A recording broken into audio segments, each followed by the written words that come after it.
여러분 안녕하십니까? 꼭 2년 전 오늘 서울 이태원 한복판에서 벌어진 믿을 수 없는 참사에 159명이 희생됐습니다. 유족들이 애타게 외치는 진상규명과 책임자 처벌은 더디기만 하고 여전히 일각에선 이 참사는 자신들과 상관없는 일이라고 왜 그날 그곳에 갔느냐며 희생자와 유가족, 생존자들을 고립시키려 합니다. 그럼에도 불구하고 우리 사회의 수많은 이들이 일상을 살아가다 희생된 삶들을 잊지 않고 있습니다. 먼저 12구 참사 현장이었던 이태원으로 가보겠습니다. 송정훈 기자, 오늘 하루 종일 참사를 기억하고 추모하는 발길이 이어졌다면서요? 네, 2년 전 159명이 희생된 12구 기억과 안전의 길 앞입니다. 퇴근 시간이 지나고 날이 어둑해졌지만 희생자들을 추모하려는 시민들의 발걸음은 이어지고 있습니다. 낮부터 시민들의 추모 행렬은 계속됐는데요. 골목 벽면을 따라 국화를 내려놓고 두 손을 모은 시민들의 기도가 이어졌습니다. 늘 다니던 길이었지만 한동안 오기 어려웠던 곳에 2주기를 맞아 발걸음을 내디뎠다고 합니다. 이쪽 길로 막 놀러 다니고 많이 그랬는데 그 참사 이후엔 사실 거의 한 번도 가본 적이 없어요. 갈 때도 되게 마음이 엄청 무거웠고. 가족 단위 추모객들도 여럿이었습니다.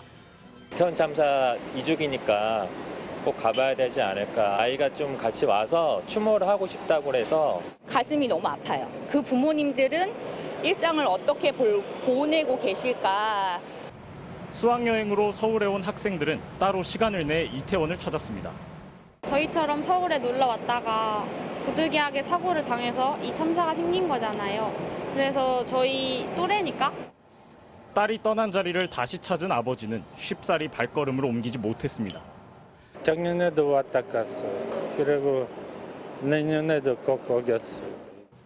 참사 첫 신고 시간을 기린 저녁 6시 34분부터 이태원 유족들의 발언을 담은 구술 기록집을 시민들과 함께 읽는 행사가 열렸습니다. 한때 분향소가 마련됐던 녹사평역 광장에선 희생자들을 추모하며 유가족과 시민들이 추모 메시지를 낭독하고 있습니다. 앞서 오늘 오전 국회에서는 유족들이 참석한 가운데 추모제가 진행됐습니다. 참사 2주기를 맞은 이태원은 헬로윈의 축제 분위기 대신 차분한 추모 물결이 이어졌습니다. 지금까지 12구 기억과 안전의 길에서 MBC 뉴스 송정훈입니다. 이렇게 의혹이 눈덩이처럼 커지는 가운데 검찰이 다음 주 안으로 명태균 씨와 김영선 전 의원을 소환할 방침을 세운 것으로 확인됐습니다. 이준희 기자의 단독 보도입니다. 검찰은 김영선 전 국민의힘 의원과 명태균 씨를 이르면 이번 주, 늦어도 다음 주 안에는 소환 조사하기로 했습니다. 김 전 의원의 경우 검찰은 이번 주 목요일 출석을 요구했지만 김 의원 측이 연기를 요청했습니다. 명 씨와도 조만간 출석 일자를 조율할 것으로 알려졌습니다. 검찰 관계자는 일단 소환이 먼저라면서 두 사람 중 누구를 먼저 부를지는 상황에 따라 달라질 것 같다고 했습니다. 명태균 씨는 MBC에 검찰 조사는 오라는 말도 안 온다고 했습니다. 또 예전에 쓰던 휴대폰에 대해서는 땅에 묻어놨다, 거기 있다고 해도 검찰이 영장을 못 칠 거라는 말을 되풀이했습니다. 명태균 씨와 김 전 의원이 얽힌 의혹은 크게 두 가지입니다. 명 씨가 지난 대선 당시 윤석열 캠프에 무상으로 여론조사를 해주고 그 대가로 김 전 의원 공천을 받았다는 게 하나입니다. 또 지방선거 예비후보자 2명에게 공천을 언급하며 받은 2억 4천만 원으로 대선 여론조사 비용을 충당했다는 겁니다. 검찰은 지방선거 예비후보자들과 동거래는 사실관계를 대부분 파악한 것으로 보입니다. 말맞추기용 정황이 담긴 메모나 녹음 파일도 확보했습니다. 결국 우리 말이 맞아, 그하고 말이 맞으면 끝이라. 아무것도 아니라. 말이 틀리면 문제가 틀려지는 거든. 에? 또 부른단 말이야. 검찰은 지난 주말에 이어 내일 나머지 한 명의 예비후보자도 소환 조사해 돈을 준 쪽 조사를 이어갑니다. MBC 뉴스 이준입니다. 동맹 휴학은 안 된다며 사실상 의대생들의 휴학 처리를 막아왔던 정부가 입장을 바꿨습니다. 내년도 수업 복귀를 조건으로 휴학을 승인하겠다던 교육부가 휴학 승인을 각 대학들에 맡기겠다는 입장을 밝힌 건데요. 여야 의정 협의체에 시동이 걸릴 수 있을지 주목됩니다. 재은효 기자입니다. 이주호 부총리 겸 교육부 장관이 오늘 의대를 운영하는 40개 대학 총장들과 영상간담회로 만났습니다. 의대를 둔 10개 국립대 총장들의 협의체가 어제 의대생들의 휴학을 자율 승인할 수 있게 해달라고 건의한 뒤 모인 자리였습니다. 간담회 직후 교육부는 이 같은 요구를 받아들였습니다. 사회 각계 의견을 대승적 차원에서 수용하고 학생 복귀와 의대 학사 정상화의 길을 마련하기 위한 뜻이라고 설명했습니다. 동맹 휴학은 안 되며 내년도 수업 복귀를 전제로 승인할 수 있다던 기존 방침에서 물러선 겁니다. 한 달 전 서울의대가 의대생들의 휴학계를 일괄 승인하자 교육부는 고강도 감사로 맞불을 놓기도 했습니다. 그러나 여야 의정 협의체 참여를 선언한 의료계 단체들의 입장 변화 요구에 전향적 판단을 한 것으로 보입니다. 여야 의정 협의체가 조속히 만들어져서 의정사태 해결에 실마리가 되었으면 좋겠습니다. 이로써 의대생들의 무더기 유급이나 재적 사태는 피할 수 있게 됐고 여야 의정 협의체의 본격 가동에도 기대감이 커지지만 전망은 밝지 않습니다. 교육부의 태도 변화에도 의대생 단체는 적법한 휴학계 승인은 당연지사라며 변한 것은 없다고 냉담한 반응을 보였습니다. 지난 주말 이재명 민주당 대표를 비공개로 만난 박단 대한전공의협의회 비상대책위원장은 별다른 입장을 내놓지 않고 있습니다. 협의체의 한 축인 민주당 역시 의사협회나 전공의 단체의 참여가 필요하다는 입장입니다. 일각에서는 휴학이 승인되더라도 의대생들이 내년에 수업에 복귀할지는 미지수라는 회의적 시각도 제기됩니다. 한 사립대 총장은 교육부가 2026학년도 의대 정원에 대해서라도 전향적 의견을 내거나 공감대를 형성해야 학생들을 설득할 수 있을 것이라고 밝혔습니다. MBC 뉴스 재은유입니다. 횡단보도를 건너던 보행자가 뺑소니 차량 2대에 잇따라 치여 숨졌습니다.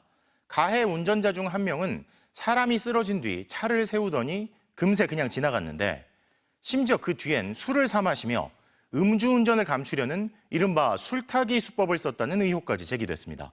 유태경 기자입니다. 부산 사상구의 한 8차선 도로. 70대 여성이 우산을 지팡이 삼아 횡단보도를 건너가다가 한 SUV 차량에 들이받쳐 도로에 쓰러집니다. SUV 운전자는 잠시 차를 세워 상황을 보고 아무 조치 없이 사라집니다. 쓰러진 여성은 몇 분 뒤 다른 차량에 또다시 치였지만 차량은 이번에도 조치 없이 지나갑니다. 소리가 쾅 났습니다. 그래 쳐다보니까 사람을 받고 차는 갔어요. 속이 이렇게 올라왔었다고. 안전대를 갖다 놓으려고 가져왔는데 쾅 받았다고. 잇따라 뺑소니 차량에 치인 여성은 병원으로 옮겨졌지만 숨졌습니다. 반대편에서 오던 차량이 여성을 발견해 길을 막고 신고했습니다.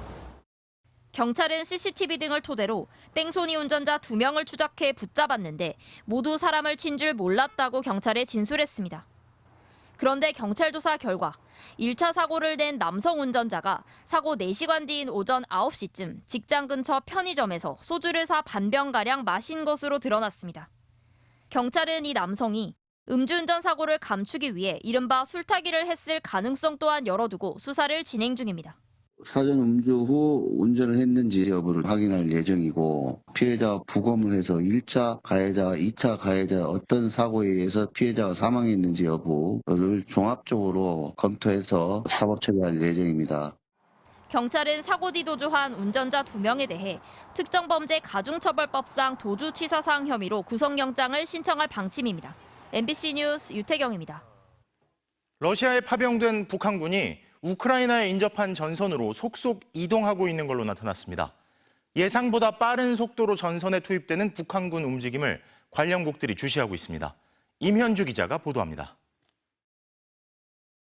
미국 정부가 러시아에 파병된 북한군 10,000명 중 일부가 전투 지역 인근으로 이동했다고 공식 확인했습니다.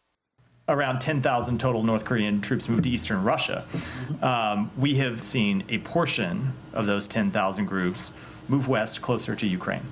그러면서 북한군이 전투에 투입될 경우 우크라이나가 그들을 향해 미국 무기를 사용하는 데 있어 제한을 두지 않을 것이라고 경고했습니다.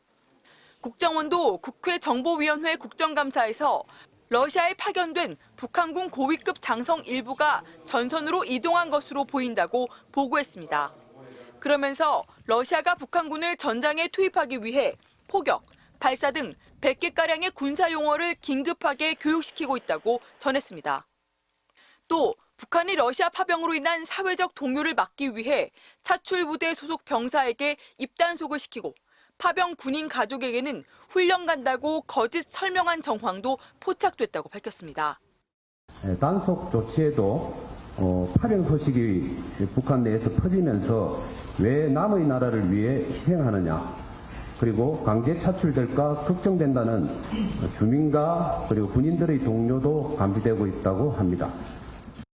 이와 관련해 윤석열 대통령은 오늘 볼로디미르 젤렌스키 우크라이나 대통령과 통화를 갖고 양국이 공동 대응을 위한 전략적 협의를 추진해 나가기로 했다고 대통령실은 밝혔습니다.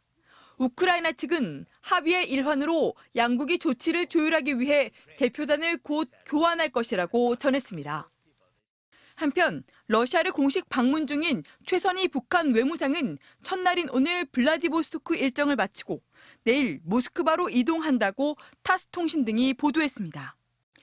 이번 모스크바 방문에서 북러 양측이 김정은 국무위원장의 방러 문제와 파병에 따른 보상과 추가 파병에 관해 논의할 가능성이 있어 주목됩니다.